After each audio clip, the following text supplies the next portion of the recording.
Assalamualaikum teman-teman, terima kasih sudah mampir ke video ini. Kasus kali ini berasal dari negara Vietnam yang terjadi pada Januari 2025, yang mana menceritakan dua orang laki-laki yang sama-sama memiliki obsesi yang menyimpang. Mereka ini suka sekali nonton video ekstrim di situs dark web yang awalnya hanya sebagai pelampiasan obsesi mereka, tapi lama-kelamaan mereka ini ingin sekali mewujudkannya di dunia nyata. Kasus ini dikenal dengan sebutan The Vietnamese Butcher. Seperti apa cerita selengkapnya? Langsung saja kita bahas.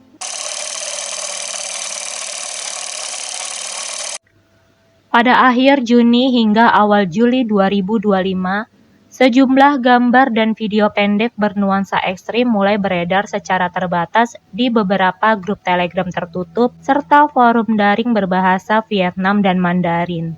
Grup-grup ini berskala kecil, bersifat private, dan dihuni komunitas niche yang memang secara aktif mencari serta mengkoleksi konten-konten ekstrim. Distribusi awal berlangsung senyap dan terkontrol. Konten tersebut hanya digunakan sebagai materi koleksi, dibagikan secara selektif, dan tidak ditunjukkan untuk konsumsi publik. Pada 2 Juli 2025, sebagian gambar dan video ekstrim itu muncul di sebuah grup Telegram kecil asal Vietnam bernama Preview, yang hanya memiliki belasan anggota. Namun sejumlah pihak menduga bahwa materi tersebut sebenarnya telah lebih dulu beredar di kanal-kanal tertutup lain sejak akhir Juni. Hal ini memunculkan indikasi adanya pola distribusi yang terorganisir, bukan sekedar kebocoran acak. Pada tahap ini, konten ini masih jauh dari viral dan hanya diketahui oleh lingkaran terbatas. Perhatian publik mencapai puncaknya pada Agustus 2025 ketika Vice Magazine menerbitkan laporan investigasi pertama. Dalam artikelnya, Vice menyebut kasus ini sebagai potensi film snuff terdokumentasi pertama, sebuah label yang langsung memicu gelombang perhatian media internasional. Istilah film snuff sendiri merujuk pada rekaman yang mempertontonkan video kekerasan atau video penghilangan nyawa kepada seseorang untuk tujuan hiburan atau diperjualbelikan. Konten tersebut menunjukkan seorang pria berbaring telentang di ruangan berubin dan sedang melakukan masturbasi. Pada saat mencapai klimaks, pria kedua langsung memisahkan kepalanya dengan pisau daging dalam beberapa gerakan ahli, lalu menyeret kepala tersebut dari tubuhnya dan kemudian membagi-bagi tubuhnya. Sejak saat itulah kasus ini meledak secara internasional dan dikenal sebagai Vietnamese Butcher. Untuk menghindari kegaduhan lebih lanjut, pihak berwenang Vietnam berusaha untuk menghapus peredaran video tersebut. Video yang tersebar secara terang-terangan ini mendorong para penyelidik online Vietnam untuk melacak pelaku dan korban, terutama setelah dipastikan bahwa keduanya adalah warga negara Vietnam berdasarkan bahasa yang digunakan dan tata letak ruangan yang unik di wilayah tersebut. Sebuah kelompok bernama OSINT atau Open Source Intelligence mulai turun tangan. Mereka adalah para praktisi yang secara sukarela menggunakan teknik intelijen sumber terbuka untuk mengumpulkan, menganalisis, dan memverifikasi informasi yang beredar di dalam negeri. Melalui penelusuran tersebut, mereka mencoba mengungkap identitas korban lewat berbagai forum di Facebook. Dari sana, jejak digital itu justru mengarah ke sebuah forum lain bernama Motherless. Di forum itu, perhatian mereka tertuju pada satu akun dengan nama pengguna @behiding. Dalam salah satu pesan lama yang pernah dia tulis, akun tersebut berulang kali mengaku memiliki keinginan untuk melakukan aksi pemisahan. Nama pengguna itu pun mereka simpan sebagai petunjuk awal untuk penelusuran lebih lanjut. Di salah satu forum fantasi sesama jenis, akun yang sama ternyata pernah membagikan nomor pribadinya dalam sebuah pesan lama. Dari sanalah benang merah mulai terlihat. Melalui nomor tersebut, para penyelidik berhasil menelusuri hingga terhubung ke sebuah profil di aplikasi pesan asal Vietnam bernama Zalo. Dari sana mereka pun menemukan identitas korban dan mengkonfirmasi kalau salah satu orang di dalam video tersebut bernama Nguyen Xuan Dat. Lalu sekitar pertengahan November, seorang netizen Vietnam mengunggah kecurigaan di grup Facebook bahwa pelakunya adalah pria berusia 60 tahun bernama Doan Van Sang. Wajahnya dinilai sangat mirip dengan sosok dalam video ekstrim yang sedang beredar. Kecurigaan ini memicu penyelidikan warganet. Mereka menelusuri media sosial milik Doan Van Sang. Berbagai kecocokan pun ditemukan, seperti pot bunga dan peralatan dalam video muncul di akun TikTok-nya. Sandal di depan rumah identik dengan yang terlihat di video, hingga pintu rumah yang sama persis. Bahkan celana yang dikenakan putranya dalam foto memiliki motif yang sama dengan celana pelaku di video. Bekas luka di kaki pelaku juga cocok dengan luka di kaki Doan Van Sang. Yang terakhir adalah tato bertuliskan angka 13-9 di bahu pelaku, yang belakangan diketahui kalau tato tersebut merupakan tanggal lahir putranya, yang semakin menguatkan dugaan warganet. Penyelidikan terus berlanjut hingga pertengahan November 2025 ketika seorang teman dekat Xuan Dat melapor ke komunitas OSIN bahwa dia pernah berinteraksi langsung dengan korban dan pelaku yang memakai nama samaran. Dia menunjukkan percakapan terakhir dengan akun Dat Beheading pada tanggal 25 Januari 2025, beberapa jam sebelum eksekusi, di mana Xuan Dat mengkonfirmasi bahwa dirinya akan dieksekusi 3 jam lagi. Pesan lain dari Van Sang yang menyebutkan tulang korban telah dijadikan pupuk semakin menguatkan dugaan keterlibatannya. Dari temuan itu, OSIN menelusuri jejak digital akun bernama Kam Tang Chung yang terhubung ke Telegram bernama Tang Chung 1111 dan Twitter Doan Sang Is, hingga akhirnya mengarah ke profil Facebook seorang pria bernama Doan Van Sang. Dengan rangkaian bukti tersebut, OSIN mengidentifikasi Doan Van Sang sebagai pelaku. Kasus ini semakin viral pada tanggal 23 November 2025 setelah dibahas YouTuber Vietnam bernama Ketomo. Namun setelah mengaku menerima ancaman dari pihak tidak dikenal, dia menghentikan pembahasan dan menimbulkan kecurigaan publik kalau pelaku berada dalam lingkaran orang-orang berpengaruh. Nguyen Xuan Dat lahir pada 10 Maret 1989 di desa Hau Chung Tu yang saat itu merupakan bagian dari distrik Dong Hung, Provinsi Tai Binh. Wilayah tersebut kemudian mengalami penataan ulang administratif dan menjadi bagian dari Tien Hung Komuni, Provinsi Hung Yen. Ayah Dat meninggal dunia beberapa bulan sebelum tragedi mengerikan ini terjadi. Sementara itu, ibunya diketahui mengalami gangguan kesehatan mental. Keluarga ini hidup dalam keterbatasan ekonomi dan sepenuhnya bergantung pada bantuan pemerintah. Hingga menginjak usia dewasa, Xuan Dat masih tinggal bersama kedua orang tuanya. Menurut kesaksian warga sekitar, Xuan Dat jarang terlihat di kampung halamannya dan diyakini telah lama menjauh dari lingkungan tersebut, bahkan lebih dari 10 tahun sebelum peristiwa tragis ini terjadi. Pada November 2024, sekitar 2 bulan sebelum dia meninggal dunia, Xuan Dat terakhir kali terlihat bekerja sebagai penjual makanan laut di Pasar Pung Koan, Hanoi. Selama bekerja di sana, dia dikenal tertutup dan hampir tidak pernah berinteraksi dengan pedagang lain. Hari-harinya dihabiskan semata-mata untuk bekerja demi menyambung hidup. Kesendirian yang terus dia rasakan perlahan membentuk keyakinan dalam dirinya bahwa dia tidak layak dicintai maupun memiliki teman. Pola pikir itu kemudian berpengaruh besar terhadap kehidupan sosialnya, membuat Xuan Dat semakin terisolasi dari lingkungan sekitar. Pada kenyataannya, Xuan Dat selama ini memang menyimpan keinginan untuk mengakhiri hidupnya sendiri. Sebuah hidup yang menurut penilaiannya sendiri sudah tidak pantas lagi untuk dijalani. Umumnya seseorang yang berada di bawah tekanan berat dan ingin mengakhiri hidup akan melakukannya dengan tangan mereka sendiri. Namun Suandat justru mengambil jalan yang berbeda. Dia tidak ingin melakukannya sendirian, melainkan berharap ada orang lain yang bersedia membantu mewujudkan rencananya tersebut. Suandat ingin mengakhiri hidupnya dengan cara yang dia bayangkan. Dia ingin dipisah kepalanya saat atau segera setelah mencapai klimaks masturbasi. Dia juga ingin perut jasadnya dibelah setelah kematiannya. Organ-organnya dikeluarkan dan dimasak. Sebuah fantasi ekstrim yang memperlihatkan betapa menyimpang pola pikir yang dia bangun selama ini. Pada tahun 2020, Suandat mulai aktif di berbagai forum gelap selama bertahun-tahun.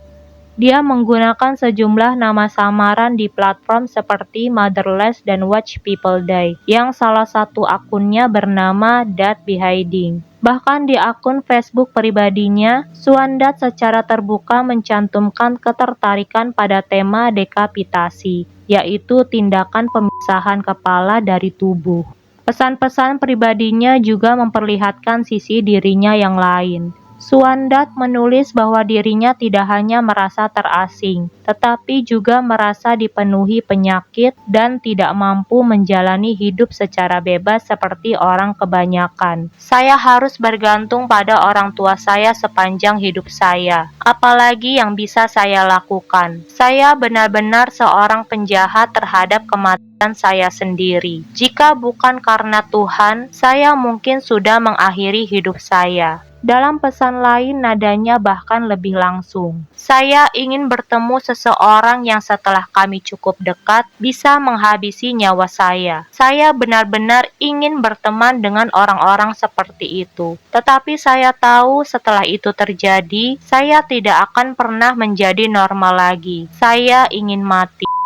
Di forum gelap tersebut, selain Suandat bisa menyalurkan obsesi menyimpangnya, Suandat juga berkenalan dengan orang-orang yang memiliki frekuensi yang sama dengan dirinya. Salah satu kenalan yang menarik perhatiannya adalah seseorang yang menggunakan nama pengguna Kam Tang Chung yang memiliki nama asli Doan Phan Sang. Doan Phan Sang lahir pada tahun 1968 dan berusia 57 tahun saat peristiwa itu terjadi. Phan Sang telah berkeluarga dan memiliki 2 orang putra. Dalam kehidupan rumah tangganya, Phan Sang tampak seperti sosok ayah yang bertanggung jawab dan sayang pada istri dan kedua anaknya.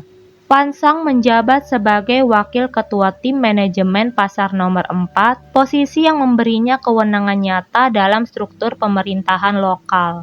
Unit ini bertugas mengawasi distribusi dan peredaran produk di wilayah Langson, sebuah kawasan perbatasan yang memiliki hubungan erat dengan aktivitas lintas negara, termasuk dengan Tiongkok. Latar inilah yang menjelaskan mengapa Phan Sang dikenal luas di komunitas berbahasa Mandarin.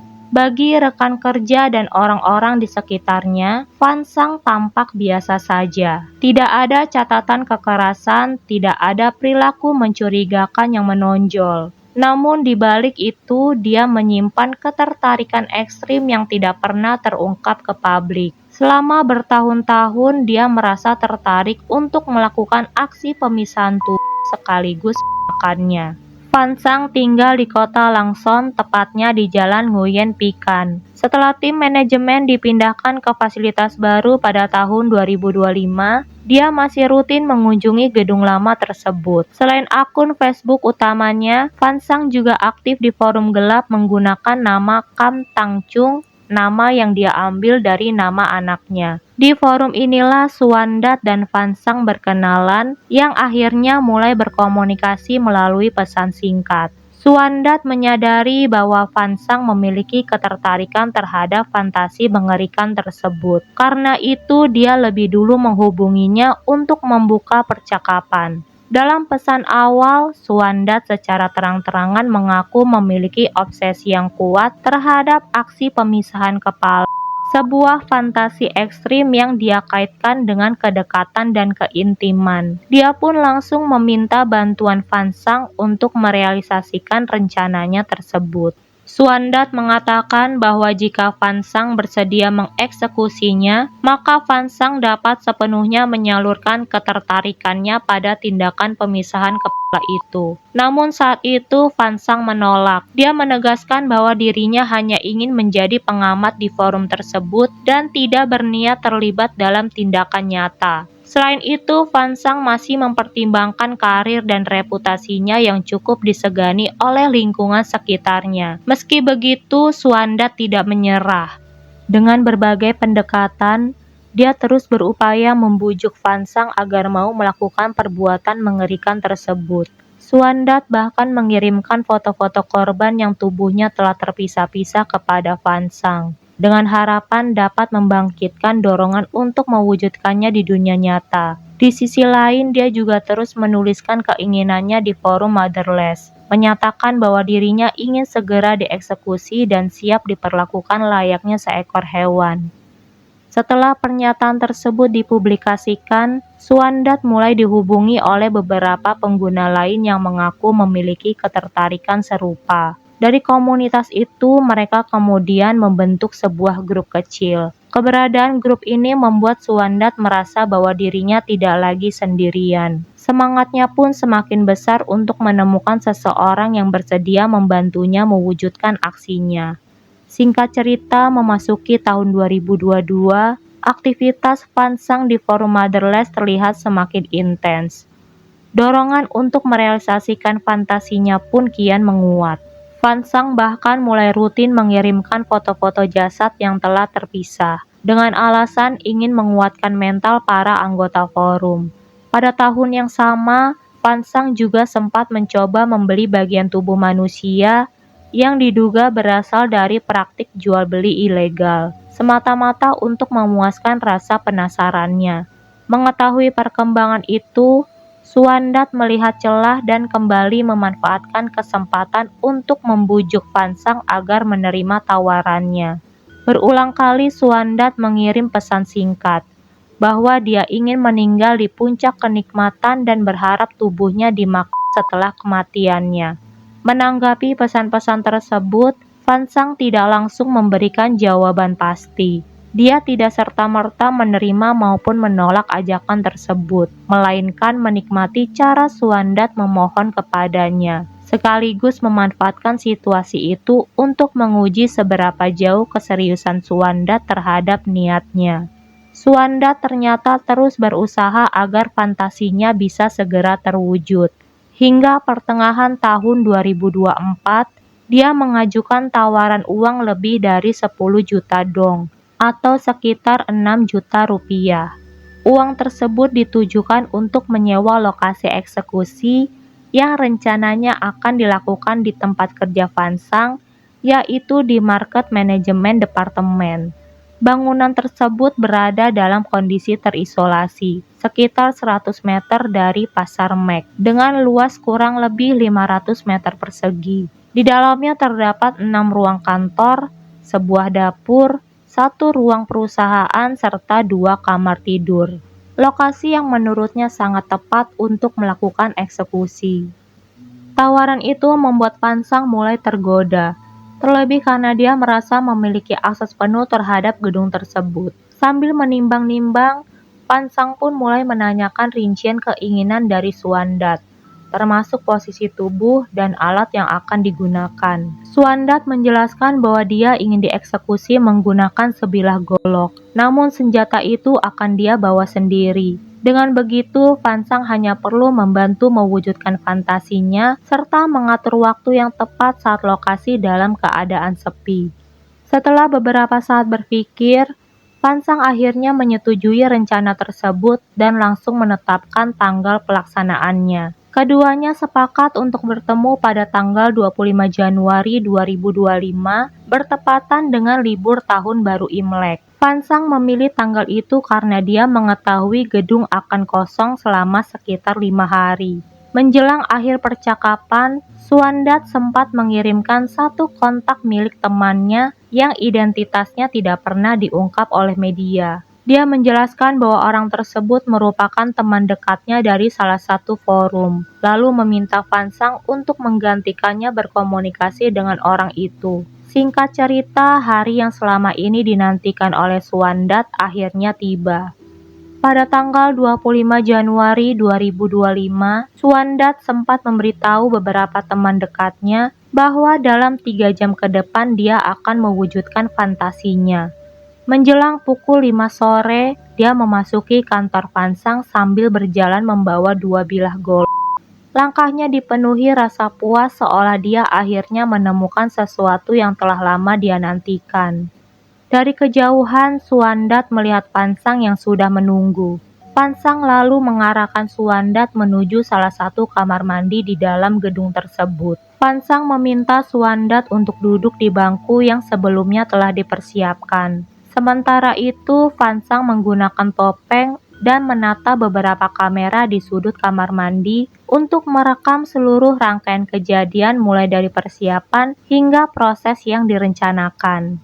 Tanpa menyadari sepenuhnya maksud Fansang, Suandat sempat bertanya mengapa dirinya direkam.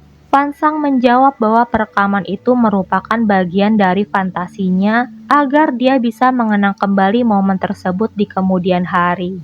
Awalnya Suandat mengaku merasa gugup dengan kehadiran kamera. Fansang lalu menutup kepala Suandat dan mengusap rambutnya secara perlahan hingga akhirnya ketegangan itu berangsur mereda.